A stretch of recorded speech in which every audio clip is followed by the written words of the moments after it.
Кутмандуу күнүңүздөр менен Политклиника медиасынын шереп берүүсүндө Комтөргенин тегерегиндеги маселе тууралуу сөз козгойбуз. Биздин студияда мейманда мурдагы вице-премьер-министр Базарбай Мамбетов. Саламатсызбы? Саламатсыңар. Берүүнү мен Айгүл Бакиева алып барам. Базарбай ага айтсаңыз, Кыргызстан Комтөргенине убактылуу тышкы башкаруу киргизилди. Ушул кадамдын оң жактары кайсы жана терс жактары кайсы?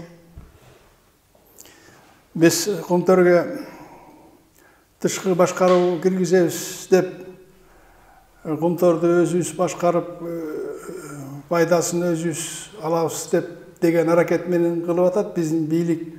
Бирок ушулардын бардыгы туура эмес деп айта албайм. Бирок бир нерсе кылыш керек эле. Комтөрдүн иши боюнча уже 30 жыл болуп калды да. Мүмкүн болушунча ушундай тышкы башкарууга албай эле Канаданын компаниясын иштетип жакшылап, анан чыккан алтындын үлүшүн биз көбөйтүп, Кыргызстандын пайдасына көбөйтүп алып иштетсек болот эле деген мен оюм. Как адистин ою ушундай да. Эмне дегенде Канаданын компаниясы ал жерде чоң горнорудный комплекс салды да, завод-извлекательный фабрика, хвостохранилище, андан башка дагы толтура инфраструктуралык объекттер толтура да. Ошолордун бардыгын канадалыктар менен жакшылап сүйлөшсө, Канаданын компаниясы бизге азыр чыккан алтындан 13% бербей, жок дегенде 30-40% алып туруп эле иштетиш керек деген мен ойдомун. Экинчиден, Канадалык компаниясы Комтөр өрөөнүнөн эч качан кетпейт. Эмне дегенде Комтөрдүн долинасындагы алтын запасы канча экенин Канаданын компаниясы 30 жыл мурун эле билген. Эмне дегенде бизде Госком геология деген агентство болгон. Алар мурда эле Канаданын компаниясына ошолордун бардыгын айтып, ала тургандарын алып, жыргап алышкан.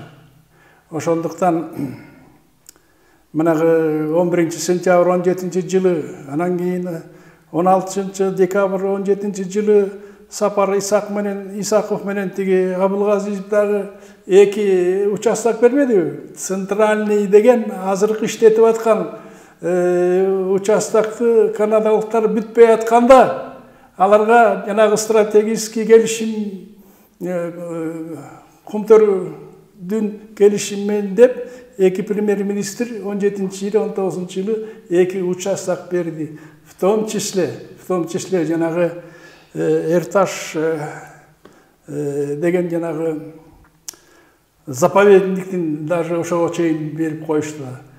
Алар эми акырындан ушинтип бүтүп атканда, иштетип аткан участоктор бүтүп атканда, алар биздин бийликтен жакшылап сүйлөшүп эле башка 2, 3, 4 участок алып, кылымдын аягына чейин эле иштей баштайт. 1994 жылы Турдакын Усубалиевичтин бийлиги болуп турганда, мурдагы Госком геологиянын председатели Эгембердиев деген киши ошо Турдакын Усубалиевичтин убагында өткөргөн совещанияда, отурумда Комтөрдүн потенциалын айтып берген. Ошондо Усубалиев чоң маселе коюп айткылачы, Комтөрдүн потенциалы алтынга кандай деген. Ошондо айткан Самыйбек Эгембердиев деген аябай белгилүү Кыргызстанда адам, геолог, участник войны болгон о киши. Ошол айткан, биздин геологдор 30 жыл иштеп, Комтөр долинасын 1/3 эле бөлүгүн предварительный поиск кылды деген. Ошол поисктан биз предварительный геологический разведкадан биз 9 участок определили деген. Ошонун бирөө азыр центральный деген участокты канадалыктар разрабатывать этти. Калгандардын бардыгы до конца не расследовано. Сиз алтын гени, Кыргызстандагы алтын гендери тууралуу, анан анын ичинде ошо Кумтөр гени тууралуу китеп жаздыңыз да. Ооба. Ошол чалгындаганда Кумтөр генинин алтын запасы канча болгон, анан иштетилгенден кийин канча экенин айта аласызбы? Конечно, менде бар да ошол маалыматтар. Ошол 9 участоктон детальный разведка болгон эмес, бирок предварительный разведка деген поисковый работадан айткан 9 участокто 2000 тонна алтын бар деп. Ошол 9 участоктун бирөө канадалыктар иштетип бүтүп аткан азыр Центральный деген участок. 1994-жылы Канаданын компаниясы Камекага Акаев ошол Центральный участок бергенде келишимде жазылган ошол алтындын запасы 716 тонна деп бир эле участокто. Ошол 716 тоннаны Советтер Союзунун убагында биздин геологдор аныктап детальный разведка деп аталат. Алтындын запасын тактаган. Канаданын компаниясы Камека келгенде участокты алганда, Акаев бергенден кийин өзүлөрү эксплуатационный геологический разведка кылып туруп 716 тоннаны тактаган. Подтвердили, орусча айтканда. Азыр 1997 жылдан баштап Камека Кумтөрдөн алтын ала баштады. Ошол убактан бери 2020 жылды кошкондо 410 тонна алтынды алып чыгып кетишти. Ошол 410 тонна алтынды сатканда ошонун баазы 13 миллиард 500 миллион доллар болду. Ошодон 410 тонна 13 миллиард 500 миллион доллардан биздин Кыргызстандын бюджетине болгону 1 миллиард 400 миллион акча түштү. Ошо биз Кумтөр Кыргызстандын өзүнүн алтын кенине карабай туруп, канадалыктар биздин бийликтин бардыгын сатып алып, 24 апрель 2009 жылкы келишим боюнча биздин кишилерге, биздин бийликте турган кишилерге Кыргызстан чыгып аткан алтындын 13% алат деп келишимде жаздырып койгон. Эми андан башка дагы 1994 келишим боюнча Камекага бергенде жазылган. Ошол Канаданын компаниясы Камека будет осуществлять комбинированный добычу золота, ачык карьерде и еще подземный. Бирок 2012 жылы биздин өкмөткө айткан, биз подземный добычу кылбайбыз, ачык карьерде эле болгон алтынды алып кетебиз. Подземный добыча аябай кымбатка турат экен, биздин акчабыз жок десе, 2012 жылы биздин өкмөт, биздин президент ошого макул болушкан. Ал подземный добычада мен айтып атпаймынбы, 716 тонна Центральный деген участок. Ошонун 410 тоннасын канадалыктар уже чыгарып алып кетти да. Ошол подземный добычада 299 тонна алтын келди. Аны ким иштетет? Канаданын компаниясынын ордуна башка иностранный компания келип аны иштете албайт. Эмне үчүн дегенде, Канаданын компаниясы ошол участокты, Центральный деген участокты аябай раскручили. Центральный деген участокка 2 летник кирет. Лысый, анан Давыдов, азыр жана депутаттар, жанагы Акылбек Жапаровдун комиссиясы кыйкырышып атпайбы. Лысый деген мөңгү уже бүттү. Ошо Лысый деген тоо уже жок. Потому что ошо жерде каналдыктар ошо Лысыйдын тоогундагы болгон алтындын баардыгы алып 410 тонна алып кетишти. А Давыдов деген жанында эле турган ошондой эле мөңгү болгон эле забалансовый кереги жок руданы ошол Лысыйдан алып туруп Канадага жакын турган жерге төгө беришкен. Ошону биздин контролирующий органдар жазаттырбаш керек болчу да. Анан ошол алар төгө берип Давыдов деген летникке төгө берип, ал Давыдов деген летник жылуу кийим кийингендей летник эрип, анан кийин Давыдовдун жарымы бөлүнүп отвалиться этип, летник Кумторскую долину вышел, двинулся. Азыр тиги Акылбек Жапаровдун комиссиясы дагы, депутаттар дагы башкача сүйлөп, туура по существу проблема каяктан пайда болду, ошону айта алышпай атат. Бирден бири себеби ушундай болгон себеби Акылбек Жапаров Бакиевдин президент болуп турган убагында 24 апрель 2009 жылкы келишимди жогорку кеңеште ратификация кылып атканда Акылбек Жапаров чыгып айткан: "Мен ушу келишимдин авторумун" деп. Түшүндүңүзбү? 2009 жылда. Ооба. Ошол автор болгон келишимде Кыргызстанга, кендин ээси Кыргызстанга болгон 13% чыккан алтын берилет деп жазылган ошол жерде. Так. Башка өлкөлөрдө, Казакстанда, Тажикстанда, Түркменстанда, өзгөчө Өзбекстанда Американын бир Newmont деген компаниясы келип, Мурунтау деген месторождениени Каримовдон сураган. Мен ушуну иштетейин, өзүм инвестиция алып келип деп. Ошондо Каримов айткан: "Иштет. Берем мен сага. Бирок чыккан алтындын 70%-ин Өзбекстандын правительствосуна бересиң" деген. Ошо Англиянын эмеси Американын Newmont деген компаниясы ошого макул болуп 14 жыл ошол Мурунтау деген месторождениени иштеткен.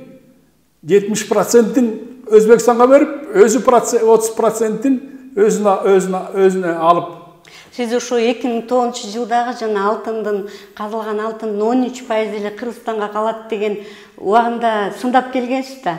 Ошол Кумтөр менен түзүлгөн келишимдердин ичинен ошо кайсы жылдагысы мындай оптималдуу Кыргызстан үчүн пайдалуураак болгон, кайсынысы өтө эле зыяндуу болгон?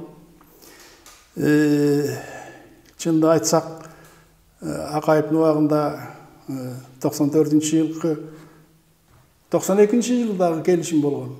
Анан окончательный 94-жылкы келишим менен жогорку кеңеште ратификация кылып, Камекага Кумтөрдүн баарын берген. Ошол жерде жазылган, что Кумтөрдөн чыккан алтындын Кыргызстандын үлүшү 67%, а Канаданын компаниясы 33% деген. Бирок элге ушинтип айткан, элге ишендирип, элге официальный бийлик айтып атса, элдер ишенет да. Бирок эч кандай документально 67% Кыргызстанга тиешелүү, 33% канадалыктар тиешелүү деп эч бир документте жазылбаган. Келишимдин өзүндө жок. Келишимдин өзүндө жок. Понимаете? Мына ушундай трагедия.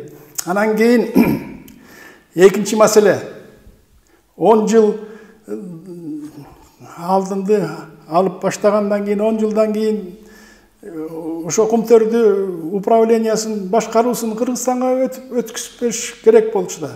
Бирок ошого жеткизбей 2003 жылы Канаданын компаниясы реструктуризация проекти Кумтөр деген кылган 31 декабрь 2003 жылы.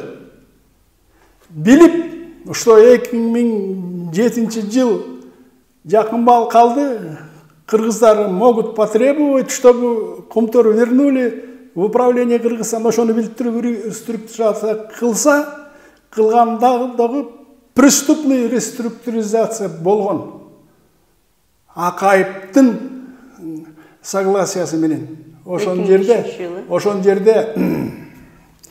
67 деген үлүш Кыргызстандагы 33 болуп калган. Уже 33% Кыргызстандын үлүшү биринчи жолу 2003 жылы бекитилген келишим боюнча. Ага чейин эч нерсе болгон эмес. Бирок биз 94 жылы Кумтор кенин Камекага берсек 2003 жылкы реструктуризацияда Камеканын ордуна Центр Голд деген компания түзүлгөн.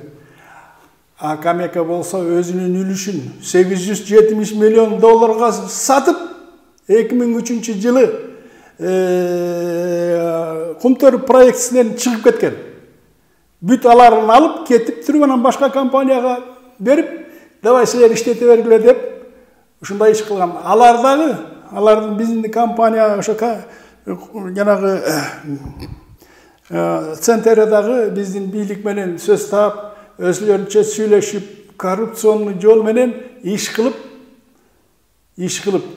шуга чейин Кумтор боюнча биз керектүү пайданы ала албай атабыз. Сиз Айгүл бир нерсени дагы бир жолу көрүүчүлөргө, угуучуларга айтып коеюн. 410 тонна алтынды алып сатышты. Саткан 410 тонна алтындан 13 миллиард 500 миллион доллар валовый доход алышты. Валовый доход.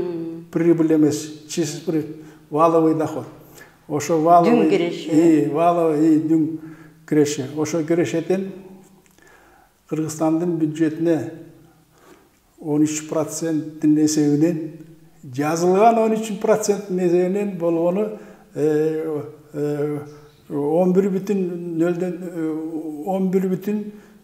миллиард 400 миллион доллар түштү. Ошол 12%-ке барабарда. Ошо 410 тонна саткан, каналарын саткан, алган акчаларынын биздин бюджетке түшкөн 12%.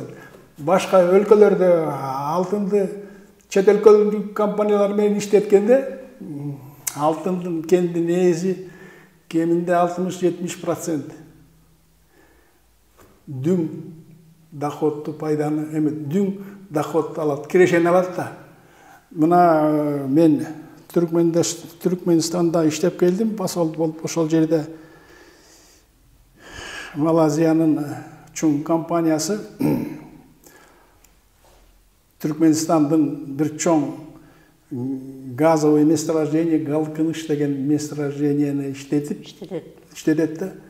Иштеткенде Түркменстандын өкмөтү менен Малайзиянын компаниясы сүйлөшкөндө келишим бар. Ошол келишим называется об условиях разработки этого месторождения. Ошол жерде барлыгы жазылган.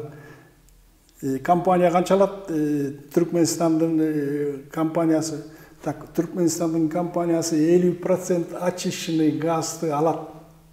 Добывает, анан газды тазалайт, заводко алып барып. Заводко киргизип, ошол даяр газдын 50%-ын Түркменстанга берип, өзүлөрү болгон эле 50% алат. Ошо менен жашап атышат. Жана Өзбекстандын эмесин айтпадымбы? Анан дагы эң негизгиси Кумтор эле эмес. Адам баштагы 27 месторождение золота Кыргызстанда. Эң негизгиси жер үй. Ошо Кумтордон башка 27 месторождение золотого биздин бийлик ошо мошенник иностранный компанияларга бергенде разработкага иштеткенге ошолордун бирөө менен дагы генеральный соглашение об условиях разработки этого месторождения деген түзүлгөн эмес. Ошондуктан түзүлбөгөндөн кийин жанагы Россиянын Восток Геодобыча деген жер үйдү алып $100 миллион разовый платеж за то, что алар лицензия алгандан биздин өкмөттөн берип туруп, анан кийин бүт чыккан алтындын бардыгын Восток Геодобыча айтып атат. Бизге принадлежит биздин алтын деп. Мына кече күнү эле айтып атат, что апрель айында 250 килограмм жер үйдөн алтын чыгарыптыр.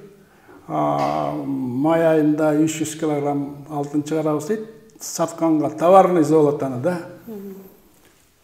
Биз ошо жанагы Кумтөрдө кырып эле мурда 92-94 жылы эле сатканда эле бардыгы 37 месторождение лицензия берилген. Биздикилер на разработку. Ошонун 27-си уже иштеп атат. Иностранный компаниялар уже добывает золото. Ошол эле Канаданын жолу менен эле кетип, эч нерсе Кыргызстандын үлүшү жазылбай чыккан алтындан канча алабыз? Канча бюджетке акча түшөт? Канча алтынды иштетет? Алтынды каерде афинаж кылат? Ошолордун бардыгы башаламан болуп, эң негизгиси бизде афинаж кылып турган Кара-Балтада афинажный завод бар да. Кумтөр чыккан алтынды, неочищенный золотону Кара-Балтанын афинажный заводуна алып барып афинаж кылып, 4 девятка коюлган товарный золотону чыгарат. Бирок ошого карабай биздин депутаттар, мурдагы бийлик, Атамбаевдин убагында бийлик, Бакиевдин убагында бийлик, азыр 27 месторожденияны иштетип алтын чыгат. Ошол алтынды афинаж кылбай бизге көргөзбөй, обогащенный уруда же болсо обогащенный уруда катар эле иностранный компаниялар чыгарып кетип атат. Мындай кылышка биздин бир дагы закондо жазылган эмес, что мы обогащенную руду мы должны вывозить. Они могут вывозить только чистое золото, ну, зарегистрированное золото. Канча алып, канча баасы турат, анан ошол менен биз налог менен облагать этип туруп гана уруксат беришибиз керек. Кумтөрдө эмес алтындан башка бал металлдар барбы? Ал жерде телур, анан вольфрам, анан серебро, медь бар. Ну, алардын проценти болгон эле 1,5-2%. Алардагы тиги Кара-Балтага алып барып бергенде, ошо тиги Кыргыз алтын менен Канаданын компаниясы аны алышат. Алтынды анан кийин жанагы башка химический состав, цветной металлдар, вольфрам, телур, серебро, медь. Аларга көңүл буруп кереги жок. Азыр Акылбек Жапаров, башка депутаттар коомчулуктун көңүлүн буруп Ледник Лысый, анан Ледник Давыдов жок болуп кетти. Анан тиги убагында кодекс принимать этип атканда туура эмес кылган. Анан кийин ошонун эсебинен Лысый менен Давыдовду канадалыктар туура эмес эксплуатация кылып атат деген ойду айтып атыш керек.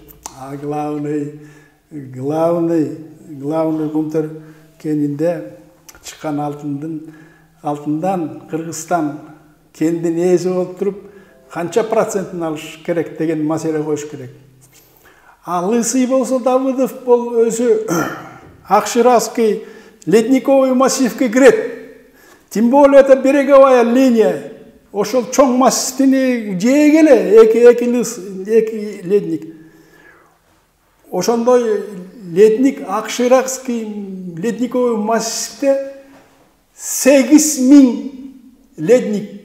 Эгерде кичинекей эки ледник жок болуп кетсе, ошол жактын алдын алып, бирөө Давыдов болсо жарылып, отвалится этип, өрөнгө жылып кетсе, ничего плохого не случится. Болгон эле экен. Эгерде алтындын бардыгы ошол ледниктин алдында жатса, биз жанагы центральный бүткөндөн кийин дагы ошолорду иштетип, ледниктерди бузабыз ошол жерде алтын жаткан. Биз иштетсек деле. Да, бирок кептин бардыгы өзүбүз иштетибиз керек. Экинчиден, добросовестный иностранный инвесторлорго берип, жакшынакай келишим түшүп, келишип называется об условиях разработки этого месторождения. Понимаете? Анан ошол жерде жазылат да. Генеральное соглашение об условиях разработки этого месторождения. Ошол жерде жазылат. Инвестор канча акча берип, горнорудный комбинатты курат. Чыккан алтынды кантип бөлөбүз. Инвестор канчасын алат? Кыргызстан алтындын ээси болуп туруп, канчасын алат? Ошол жерде так жазыш керек. Түшүндүңүзбү, Айгүл? Эми мурдагы келишимдерде ошолорду так жазып койгонго эмне тоскоолдук кылган эле? Эми билесиңер да. Билесиңер да, мен жанагы Нарын Айып менен беседа кылганда да айттым. Биринчиден Канаданын компания Камека келгенде билген. Биздин аткан менелердин бардыгы акча дегенде өлөт деген. Келтирилгенден кийин булар биздин өкмөт, биздин чиновниктерге, ошол кол кое турган чиновниктерге каалагандай келишим түстүртүп кол коюп алышкан. Мен тиги Нарында айттым, ушу 24 апрель 2009 жылы келишимди о новых условиях по проекту Гумтор деп кол койдуруп, 13% Кыргызстанга положенный деп, калганын 87% Канада компаниясы алып кетет деп келишим түзүп кол койдурганга Канаданын компаниясы канча биздин чиновниктерге акча төлөгөн? Кандай деп ойлойсуз? 1 миллион эмес, несколько миллионов. Ошолорго макул болушкан. Дагы мен айтайын. Жана Кыргызстан экологиялык маселени көтөргөндө эл аралык арбитраждык суд болсо ошондон жеңип кетебиз деген да максат коюп атат да. Ошондой деген это призрачный. Они думают, на деле такое не будет, андай болбойт. 24 апрель 2009 жылкы келишимде эмне деп жазылган? Мен окуп берейин. Кыргызская республика отказывается от всех экологических претензий канадской компании. Ушундай жазылган. 2009 жылы. 24 жылы. Кыргызская республика отказывается от всех судебных решений, если они так будут возникать. Карачы, ушундай жазылган. Это же глупые люди. Как могли подписать, да, такие, да? Эч кандай доомат кое албайт. Кое албайбыз. Эч кандай биз по поводу добычи золота канадской компании биз эч кандай претензия кое албайбыз деп жазылган. Эгерде претензия болсо, споры, экологические и другие споры по поводу добычи золота, эгерде возникнут, будет рассматривать единоличный третейский судья, назначаемый канадской компанией в Гаагском суде. Шундай деп жазылган. Как же? Бардыгын канадалык компаниялар мурда эле 2009 жылы келишим менен бардыгын келтирип, Кыргызстан жыл албаган келишимдер болуп калган. Эми алардын бардыгын постоянно биз айтып атабыз, көптөрү түшүнбөйт. Ай, мынтип атабыз, кыйратып атабыз. Жанагы внешний управление Болтрук деген келди, Акылбек кыйратам дейт. Эгерде Акылбек кыйратса, самый главный 24 апрель 2009 жылы келишимди 13% дебей, жок дегенде 30% жазып койсо, азыр биздин тагдырыбыз совсем другой болмок. Азыр 13% менен Биз жылыга 100-110 миллион доллар алып атабыз. Эмне дегенде чыккан алтынды саткандын баасы азыр 980 миллионго чыкты. Ошонун 13% 110-115. 2020 жылы 138 миллион болду. Сом болду. Да? 13% эсебинен бизге түшкөн. Эгерде 30% кылып койсо, Акылбек, биз жылыга ошо чыгып аткан алтындын, азыркы чыгып аткан алтындан кеминде 360 миллион доллар алмакпыз. Анан эң нагыз киши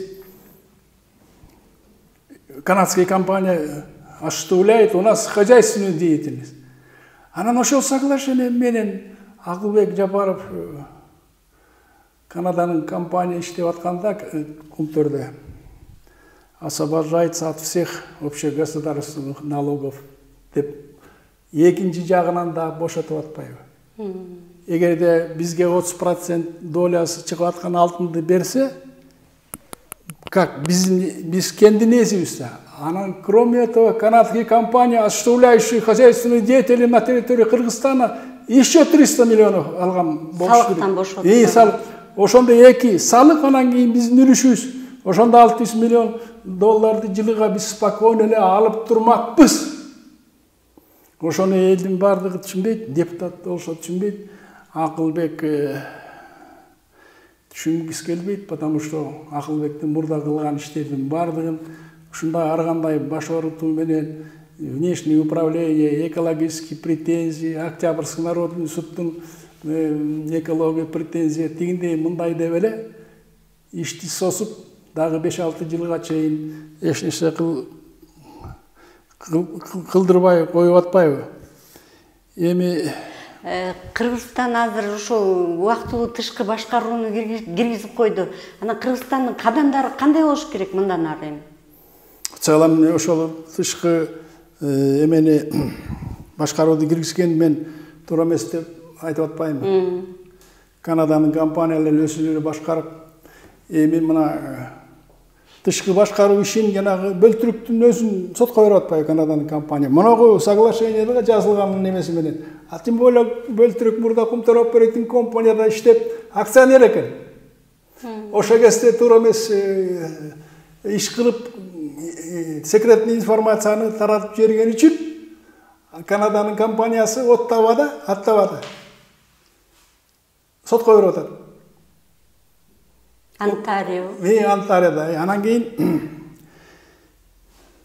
Канада тышкы управление кылбай эле экологияга жөн эле кыйкырышып сотко берип, анан тиги биздин райондун соттору 7 миллиард сомго доого жыгып, Октябрьский районный сот 3,5 миллиард сомго доого жыгып, алардын бардыгы эч качан аткарылбайт. Эмне дегенде жанагы 24 апрель 2009 жылы Акылбек даярдаган келишим, ошол келишимди жогорку кеңешке чыгарып 30 апрель 2009 жылы ратификация кылышкан. Ошону ратификация кылганда ошол келишимдин статусу международный документ болгон. Канадалыктар ошолордун бардыгын билгенде. Атайын жогорку кеңешке чыгарып, анан кийин дагы тиги конституцион сотко чыгарып, тоже получил одобрение. Ушулардын бардыгын биздикилер кыймылдабай турган кылып туруп, Канаданын компаниясы каалаган ишин жасай беребиз деп ойлогон. Анан мен айтайын дегенде, ушундай кылбай эле комиссия түспөй эле, ага чейин канча комиссия? Шерикасы Мамбетовдун деп профессордун 94-жылы комиссиясы болгон. Анан кийин Темир Сарыйдын комиссиясы болгон государственный. Анан Садыр Жапаровдун дагы комиссиясы болгон да депутат болуп жүргөндө. Билесиз да? Эми Акылбек Жапаровдун газы. Это пустая трата времени. Этого не надо было делать. Мен дагы катуу айтып атам. жөн эле Канаданын компаниясын чакырып келип эле, ай болду 30 жылдан бери силер бизди тоноп бүтүргөнөй болдуң. Мировой практикада алтын кендин ээси жок деген 50, 40, 50, 60, 70% алат экен. Давай жакшылап сүйлөшөлү. Биз силерге мүмкүндүк беребиз иштегенге. Бирок биздин үлүшүбүз жок дегенде 40%ке көтөргүлө десе, Канаданын компаниясы макул болот эле да. Это вот профессиональный подход к решению вопроса. Тилекке каршы совсем башка болуп кетти да. Я очень сожалею, орусча айтканда. Мен биздин чоңдорго дагы айттым, андай кылбагыла. Канаданын компаниясы создал мощный объект, горнорудный комбинат. Они претендуют на все то, что там на Кумторе создали. Канаданын компаниясы Кумтордун потенциалын билет, кетпейт, иштейт. 21 кылымдын аягына чейин иштейт. Жетет алтыны. Ошо центральный деген участоктон баштап Кытайдын границасына чейин 40 километр. Ошол жерде Кумторский тектонический разлом бар. Ошол по всему фронту тектонического разлома биздин геологтор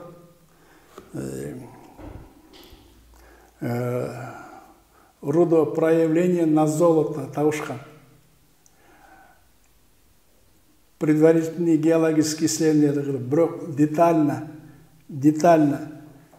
ар бир участокты отдельно алып, детальный разведка кылып, жана центральныйден 716 тоннаны тактаган деп атпаймынбы? Калган участоктор такталган эмес. Бирок геологтор билет да. Предварительное изучение кылып, они определили, что Кумтордо аябай алтын көп. Канадалыктарбы же биздики? Биздикилер советтер, биздикилер ошол айтпадым жана Усубалиевдин убагында Эгемберди докладывал потенциалды да. Канадалыктар биринчи жолу келип 92 жылы эле Кумторду алганда биздин Госком геологиянын мурдагы жетекчилери ошондой секретный сведенияны Канададын компания Камекасына айтып коюшкан. Анан башка дагы Камека 97-жылы алтынды алып баштагандан кийин алар дагы неразрешенный, закрытый геологический разведка других участков Кумторе жасашкан. Ошонун бирөө Сарытыр. Жанагы Сапар Исаков менен Абылгазиев 17-жылы, 19-жылы берип атпайбы? Ошонун бирөө Сарытыр. 2 участок берип атпайбы? Центральныйдан башка. Ошолордун бирөө 10 жыл мурда эле Сарытөрдү георазведка кылып, рудасын ташый башташкан.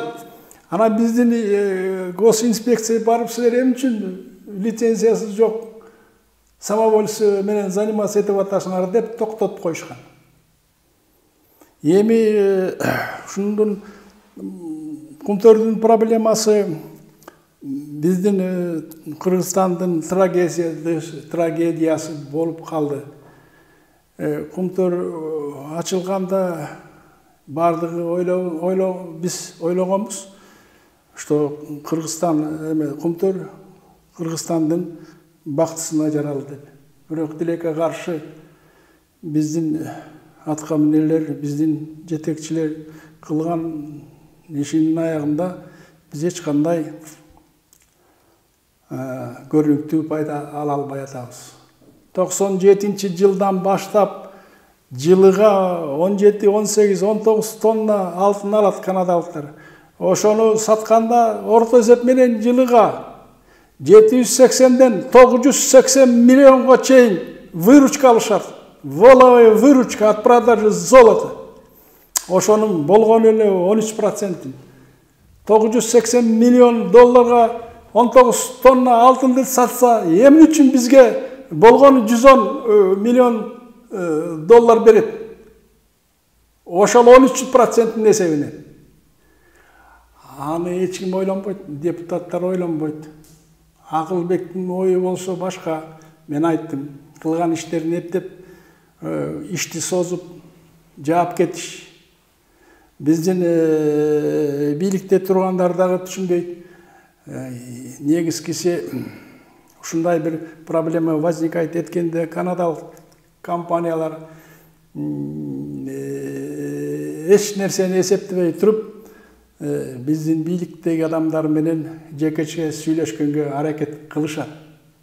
Понимаете? Мына Темир Сариевдин 2012 жылы государственный комиссия деп аталышты да. Темир Сариев жакшы предложение берди. Мындай кылгыла, мындай кылгыла, мындай кылгыла, жогорку кеңеш мындай кылсын деп айтты. Кайра карап чыксын деди келишимди. 2009-24 апрелде чыгарган Акылбек Жапаров башында турган келишимди, даярдаган келишимди кайра карап чыккыла деди. Жогорку кеңештин законун о ратификации соглашения о новых условиях Кумтору, подписанного нашим правительством от 24 апреля 2009 жылы, немедленно отменить эткиле деди. Бирок жогорку кеңеш эч нерсе жасаган жок. Атамбаев айтып койду. Кумтордун проблемасын мурда эле Бакиев менен Акаев окончательно чечип койгон, биздин колубуздан эч нерсе келбейт деди. Эмне үчүн келбейт? Иностранный чет элдик компанияда бизде иштеп атат. Биздин территорияда иштеп атат. Биздин кенди казып атат. Биз мамлекет болсок, биз бир аракет кылып, Кумтордун проблемасын 30 жыл мурда эле чечиш керек болчу. Эмне үчүн чече албай атабыз? Вот ошону кыргыздар келишимдерин кабыл алынып калган. Кабыл алынып калган. Эми ошол Самыйлаваны мен кече күнү интервью берип айттым, ошо келишимдин бардыгы Министерство юстиции визировать эткен. Азыр министр юстиции, мурдагы министр юстиции, бардыгы эле министр бардыгы кол койгон. Туура ошо келишимге. Өкмөттүн немеси келишими чыгарда, жогорку кеңештин закону чыгарда, ошолордун бардыгын эң последний Министерство юстиции визирует за подписью министра. Эмне үчүн министр юстиции, мурдагы министр юстициялердин бардыгы азыр деятельный кишилер. Алар эмне үчүн токтотуп койгон жок, болбойт деп. Ошондой кылышкан жок да. Ошондой эле Акылбек Жапаров министр финансов болуп турганда, ошол келишим 2009 жылы келишим түзүлүп атканда, канадалыктар келип бизди бүт общегосударственный налогтон бошоткула десе, министр финансов Акылбек Жапаров макул болот. 24 апрелде 2009 жылкы келишимди Акылбек кол койгондон кийин жогорку кеңешке алып барып 6 күндөн кийин 30 апрель 2009 жылы ратификация кылгандан кийин ошол жерде Акылбек сүйлөгөндөн кийин мен ошол келишимдин автору болом деп айткандан кийин Бакиев Акылбекти биринчи вице-премьер кылыштырып назначить этет. Айгүл, сиз түшүндүңүзбү? Сиз опытный журналистсиз. Мен ишенем, чтобы хотя бы вы поняли это дело. Мен ошо 15 жылдан бери, 10 жылдан бери убагында эле айтып келгенсиз да, 2009. Анан кийин былтыр китеп жазып, как это случилось десем, ошо китептин ярымынан көбү алтын кендерине посвящено. Эң негизгиси ошо Кумторду кылып эле 15 жылы Атамбаев жанагы Россиянын компаниясы Восток добыч Бажаевка жер үйдү 100 тонна жаткан жер үйдү 100 тонна алтын азыр 5 миллиард доллар. Ошону 100 миллион сомго разовый платеж төлөп берип туруп конкурска катышып Восток добыча. Алып кетсе, біз ештеңе қыла алмай атпайбыз. Жаңы бийлик дагы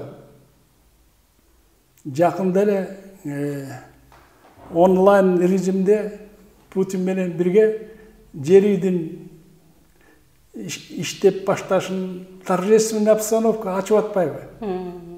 Онлайн режимде. Да, менин специалисттерим менен иштегендер санап чыгышты. Азыр жана 27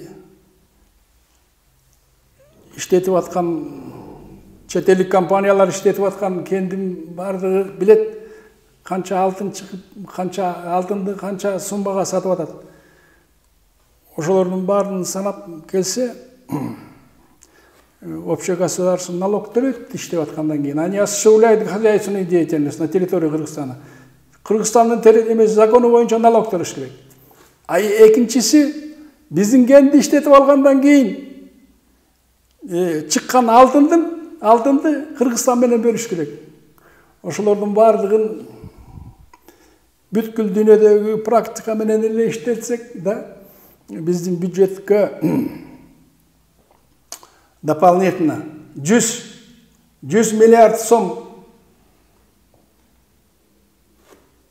түшүп туруш керек. Бирок түшпөй атат. 2021 жылга республиканский бюджеттин доходу составляет 163 миллиард доллар. 163 миллиард сом. Это составляет 2 миллиарда долларов. Эгерде ошол иштетип аткан алтын кендерин биз басып жата бербейбиз да. Жакшы добросовестный инвесторлорго берип иштетебиз да. Ошондой кылып иштетсек, бүгүнкү күндө эле биздин бюджеттин доходной части 500 миллиард сомго чейин көбөймөк да. Азыр 163 миллиард сом болуп атпайбы? 1-2 жылдын ичинде биздин бюджеттин доходной части 500 миллиард сомго көбөймөк. Бирок андай болбой атпайбы? Азыркы шартта ошо Кыргызстандардын жыйынтыктап айтканда Кыргызстандын ошо ком тергени боюнча эмне кылышы керек? Да. Биринчиден Жогорку Кеңештин закону о ратификации соглашения о новых условиях по проекту КУМТөр 30 апрель 2009 жылы кабыл алган Жогорку Кеңеш. Ошол законду немедленно отменить этиш керек. Эгерде отменить эткенде он потеряет международный статус, өзү эле жалгыз соглашение калып калат. Канаданын компаниясы, анан кийин правительство Кыргызстанда. Анан правительство Кыргызстана имеет право внести изменения и добавления в это соглашение. Ошо соглашениеге 13% хватит, 30 жылдан бери силер бизди грабить эттиңер, эми азыр биздин доля 40-50% же 30% болот десе, канадалыктар макул болот. Я знаю. Понимаете? Экинчиден, үчүнчүден биздин Акылбек дагы, биздин депутаттар дагы, биздин азыркы негизги министерство ведомстволордун бирөө дагы тиги хвостохранилищеде, бизде хвостохранилищеде 1,5 миллиард куб цианида содержащий калып атпайбы? Аны ким переработку этип жок кылат? Канадалыктар биз кылбайбыз дейт. Эгерде кылбаса, ошол хвостохранилище на территории 360 гектаров лежит. Там лежит 1,5 миллиарда кубов цианида содержащего хвостов. Ошол бизге, Кыргызстанга, на сыртах куля вечно калып атпайбы? калтырбаш керек да. Мировой практикада хвостохранилище рекультивация кылат. Анан негизгиси жанагы рудник кумтор. Рудник кумторду иштетип бүтүп коюшту. Булар 1-2 жылдан кийин башка участок сурашат. Эми ошол рудникти глубинасы 750 метр, диаметри 1,5 километр. Мировой практикада ошону биз боюнча рекультивация кылып, ошо карьерди Канаданын компаниясы толтуруш керек. Башка топурак менен аны эчим көтөрбөйт. Эчим, бирок рассуждать о культуре все хотят. Мен специалистмин, допустим. Мен 82-жылы, 86 жылы Макмал золотурный комбинаты, Казарман золотурный комбинат. Это первенец кыргызской золотурной промышленности. Мен ошону башкарып жүргөн, мен билем. Хвостохранилищен баштап деги цианидке чейин бардыгын билем. Биз айтсак, макул, туура деп айтышат, депутаттар да чакырат. Круглый стол чакырат. Специалисттер керек да. Биз билгенибизди мындай кылыш керек деп, мындай кылып чечиш керек деп айтсак, макулдашып, бирок эртеси күнү под влиянием иностранных компаний и все наши чиновники, особенно депутаты, делают другие вещи. Орысча айтканда. Ну, эмне да айтам. Мен өзүм таластык болом. Мен аябай жер үйгө күйүп атам. Жер үй деген кен Сасык булак деген азыркы айыл округда расположен. 44-жылы чечендерди депортация кылганда Сасык булак айылына Советтер Союзу көчүрүп келип 50 чечен семьяны отургузган. Сасык булак айылынын кыргыздары 50 чечендин семьясын голодный смерттен сактап калышкан.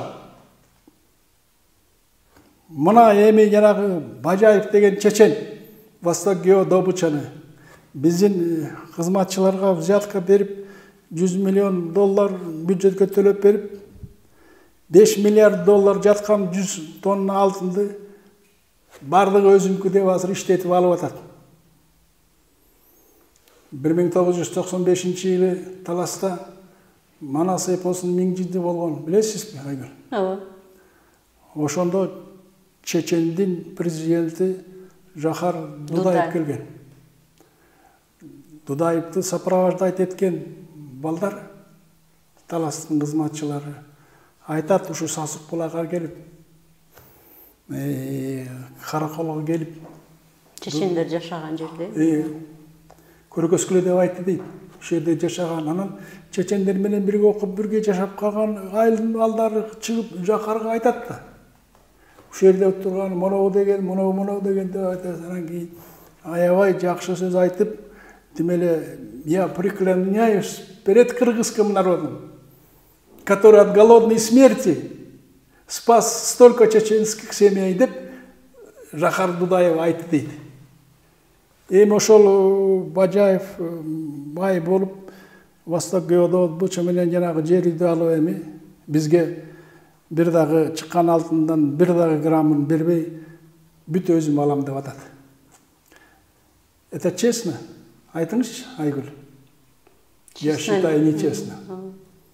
Мен айттым, ай, бийликтегилер. Бажаевди чакыргыла Бишкекке.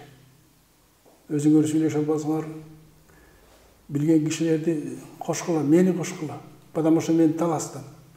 Мен жер үйдү аябай жакшы билем. Биз айтабыз, уятың болсо, биз менен келишим түзүп, в условиях разработки месторождение жер үй деген келишимге түзүп кол коюп, ошол жерде жазайлык. Бажаевдин компаниясы 50%-ін алады, шыққан алтын. Қырғызстан 50%-ін алады. Десек, ешкімізді ұн шықпайды. Турабы? Тура емес. Тура емес. Біз емне қылышымыз керек. Мен емне қылышым керек. Мен ертең интернетке жазам. Несмотря на то, что Садыр Жапаров Путин менен баланчанчы число бір ай мұрда онлайн режимде жер үйді ашты. Но несмотря на это, жер үйдің проблемасы тоқтабайды. Таластықтар бір айдан кейін қайра шығады. Емне үшін дегенде жер үйден шыққан алтындың Қырғызстанда үліші жоқ. 0. Тем более таласы өрелінің ешнерсе жоқ. Атамбаевтың Министерство экономикасы атайын талас елін успокоить етіш үшін Бақуат талас деген фонд түсішкен. Бақуат таласқа ошол 100 миллион доллардан бюджетке түшкен 100 миллион доллардан 510 миллион сом 510 миллион сом фондқа берген. 170 миллион сом Бекмолда айыл өкіметіне, 170 миллион Талас районының фондысына, 170 миллион сом Таластың областной фонд развитиясына. Ошо 510 миллион сом составляет 7,5 миллиона долларов от 5 миллиардов долларов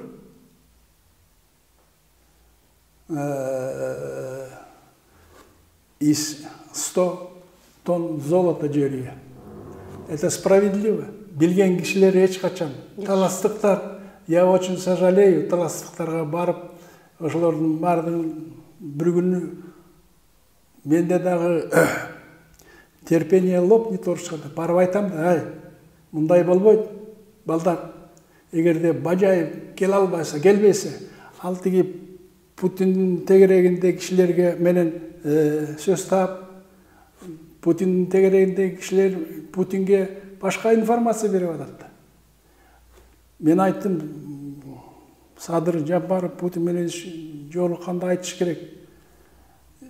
Сизге, сиздин окружениеңиз жер үй, Восток добыча, Бажаевдин компаниясы боюнча туура эмес информация беріп атат. Суд дела мындай деп айтышы керек та. Биздин президент айтышы керек беле? Ооба. Эмне үчүн айткан жок? Айта алган жок. Айта алган жок. Жери эле эмес, жери. 37 месторождение золота. 27 дедим. 37 лицензия берилген на разработку. А 27-си уже иштетилип баштады. Добыча золота началось. Кыргызстанда золотые месторождения көп. Дагы көп ачылат. Көп иностранный келет компаниялар. Иностранные компаниялар Кыргызстанга инвестиции только приносят на открытие или на разработку золотых месторождений. Башка отрасльдарга, чөйрөлөргө барбайт. Потому что иностранные компаниялар биздин бийликти дин кишилерин сатып алып, каалаган документти кол койдуруп алса болот. Агай, аңгемебиз аягына чыгып калды. Рахмат сизге. Сиздер Политклиника медиасын сереп берүүсүнө күбө болдуңуздар. Биз бүгүн Кумтөр алтын кенинин тегерегиндеги маселе тууралуу сөз кылдык. Биздин студияда мейманда мурдагы вице-премьер-министр Базарбай Мамбетов болду. Берүүнү мен Айгүл Бакиева алып бардым. Саламатта калыңыздар.